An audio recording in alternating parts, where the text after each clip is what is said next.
Cara senadora Lídice da Mata, senadores e senadoras, nossos telespectadores da TV Senado, que nos acompanham ainda nesta hora. O Congresso Nacional hoje se reuniu, e eu não sou a primeira e certamente não serei a última, para mencionar a decisão histórica do Congresso Nacional, que por uma votação extraordinária, reveladora da unidade e da defesa dos interesses republicanos e federativos. Foram 348 votos favoráveis ao requerimento de urgência para o exame da derrubada do veto presidencial à distribuição dos royalties do petróleo.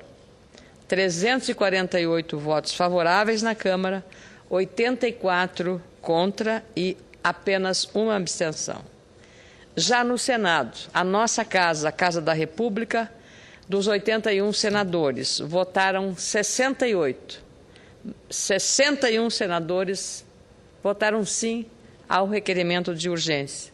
7 votaram não, representando aí os estados do Rio de Janeiro, Espírito Santo e São Paulo. 68, portanto, dos 61 favoráveis e dos 7 contrários.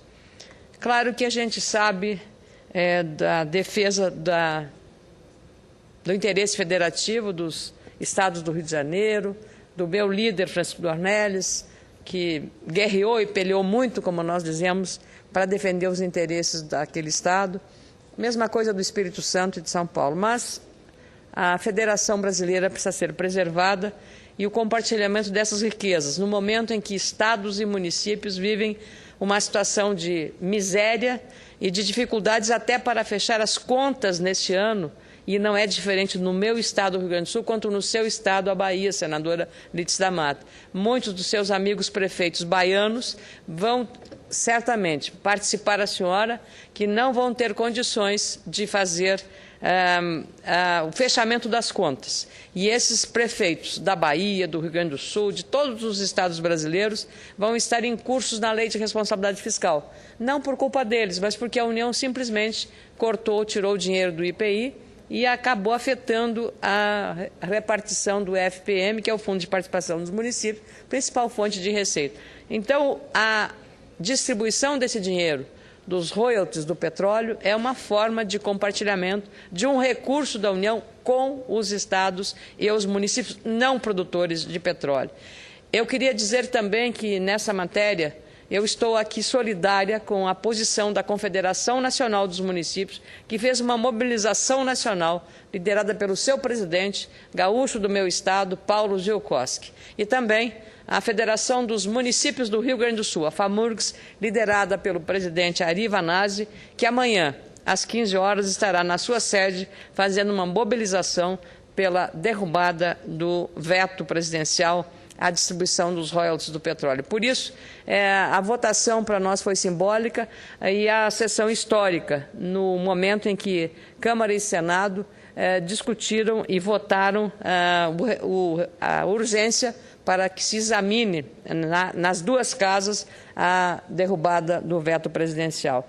Não havia nem oposição nem governo.